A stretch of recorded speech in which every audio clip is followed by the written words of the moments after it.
अस्सलाम वालेकुम। उम्मीद है जी आप सब ठीक ठाक होंगे। आज दामन की खूबसूरत सी डिज़ाइनिंग आपके साथ शेयर करेंगे। ये डिज़ाइनिंग आजकल काफ़ी वायरल है, ऑर्गेन्जा पे ज़्यादा बनाई जाती है, लेकिन मैंने दूसरे फैब्रिक पे जो शर्ट का फैब्रिक था उसी फैब्रिक पे बनाई है। इसके लिए सबसे पहले आपने क्या करना है कि आपने जो फ्रंट का दामन है वो 3 इंच छोटा रखना है। बैक का दामन फोल्ड करने के बाद, बैक का दामन जितना मैंने अंदर की तरफ फोल्ड करना है वो फोल्ड करने के बाद मैंने जो फ्रंट का दामन है वो मैंने 3 इंच छोटा रखा है। ये देखिए जी 3 इंच ये छोटा है। और बैक का जो है ये मैंने इससे 3 इंच बढ़ा रखा है। अब इस कपड़े को साइड पे करते हैं और इसकी डिज़ाइनिंग शुरू करते हैं। सबसे पहले अपने चेपी ले लेनी है। चेपी की जो चौड़ाई है वो 4 इंच है और जो लंबाई है वो जितना मेरा दामन चौड़ा है उस हिसाब से है। यानी जितना भी आप दामन पहनते हो 25 इंच है या 24 है या 20 है, उसी हिसाब से आपने इसकी लंबाई जो है वो रखनी है। और जो यहाँ से चौड़ाई ली है इसकी वो मैंने ली है 4 इंच। अब ऊपर मैंने 1 इंच पे निशान लगाना है और फिर इसका ये ट्रायंगल जो है वो बनाना है। निशान जो है ऊपर से वो आपने 1 इंच पे ही लगाना है। निशान आपका बराबर आना चाहिए बिल्कुल। पहले हल्के हल्के डॉट लगा लें और उसके बाद इसको इस तरह से स्केल से निशान को सीधा कर लें।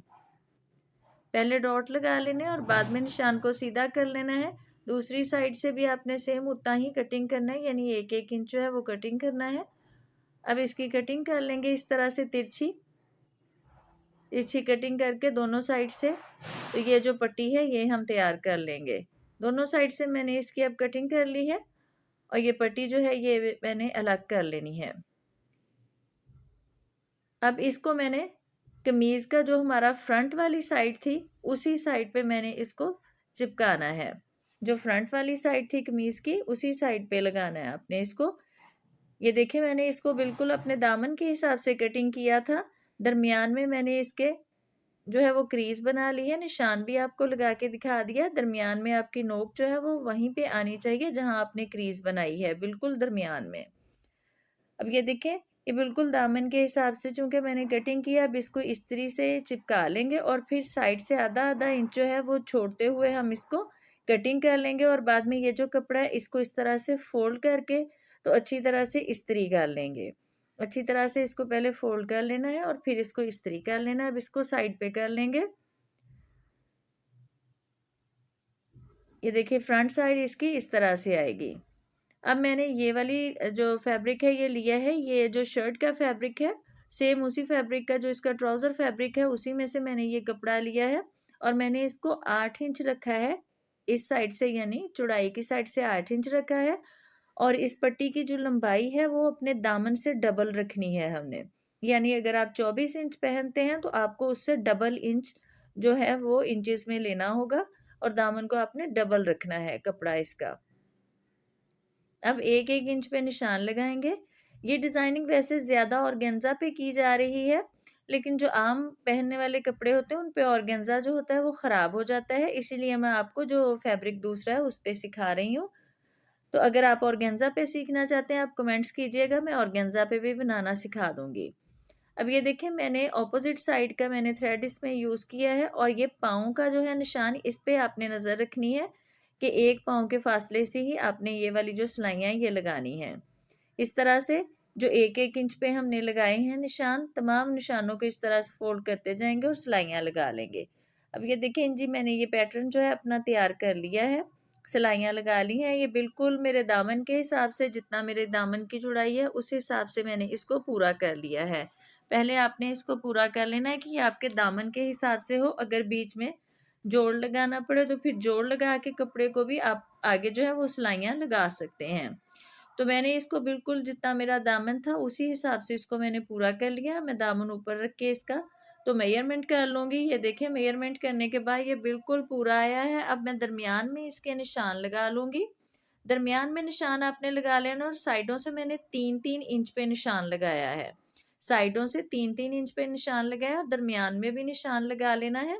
अब इस तरह से दामन को रखना है और ये देखें जहाँ पे मैंने 3-3 इंच का निशान लगाया था वहाँ पे इसको इस तरह से सेट कर देना है। ये निशान आपने 3-3 इंच पे ही लगाना है क्योंकि कटिंग भी ऊपर से हमने 3 इंच ही की थी। अब मैंने ये रिवील स्विल ली है या आप ग्लू स्टिक है वो ले लें, रिवील स्विल है आपके पास वो ले लें। अगर दोनों चीज़ें नहीं हैं तो आप पिन्ने भी लगा सकते हैं। अगर पिन्स भी नहीं है तो फिर आप रफ स्टिच इस पे लगा सकते हैं। तो रिवील्स व्हील को इस तरह से मैंने नीचे रखना है।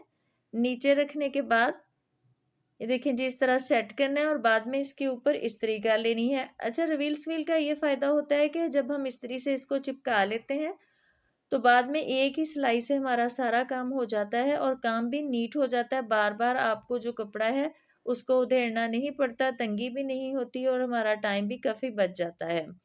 तो ये इस्त्री से मैंने इसके किनारे नहीं चिपकाए हैं, मैंने थोड़ा-सा किनारों से फासले पे इसको जो है वो रख के तो चिपका लिया है। क्योंकि लैस इसमें लगानी है, इस वजह से मैंने किनारे जो हैं वो नहीं चिपकाए। ये देखिए किनारे जो हैं वो नहीं चिपकाए मैंने, साइड थोड़ा-सा इससे फासले से मैंने इसको चिपकाया है।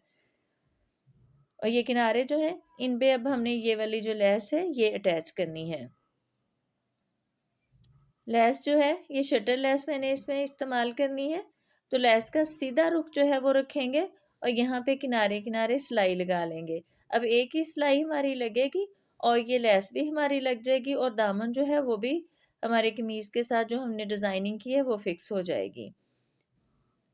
इस तरह से जी पहले सिलाई लगा लेनी है, बाद में यहाँ से हमने इसको दूसरी साइड पे इस तरह टर्न कर लेना है और इस सिलाई को कंप्लीट कर लेना है। इस तरह बहुत आसानी के साथ सिलाई लग जाती है।